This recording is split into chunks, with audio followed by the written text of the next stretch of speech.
He did his work out of the love of trying to feed the people of the world. What you just heard was the daughter of the famous Dr. Norman Borlaug, and she is reflecting on the legacy that the Iowa man is continuing to leave behind.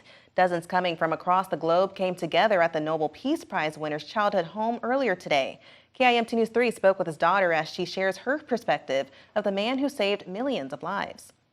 I am standing inside the house where Dr. Norman Borlaug grew up in as a kid. Now, we may all know him as an accomplished award winner who tackled world hunger, but this Friday, his daughter got to share a different side of him. He was a good athlete and he loved to sing, and I guess he was smart. It was a walk down memory lane for Jeanie Laube here in Cresco, Iowa. It still looks just like it did. Sharing her stories with the agriculture pioneers and students. I remember pumping this thing to get water. Who traveled far and wide to see the Trailblazers' first home in person. The milk house out there. My dad wrote on the wall. Is that still there? Still out there. His initials are in two spots on the wall still. Yeah, I think he probably got in trouble for doing that.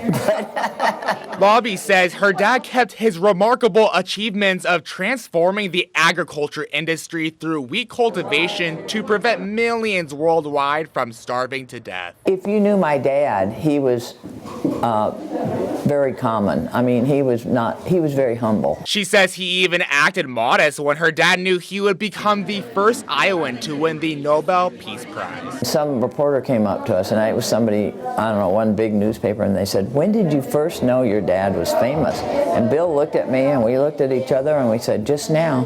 Laube tells me she will always remember him as one to never brag, but to always act generous with his knowledge to the world. He didn't belong to us, he belonged to the world. In Cresco, Brandon Cote, KIMT News 3. Borlaug also encouraged the creation of the award called the World Food Prize. It recognizes individuals who increase the quality, quantity, and availability of food across the globe.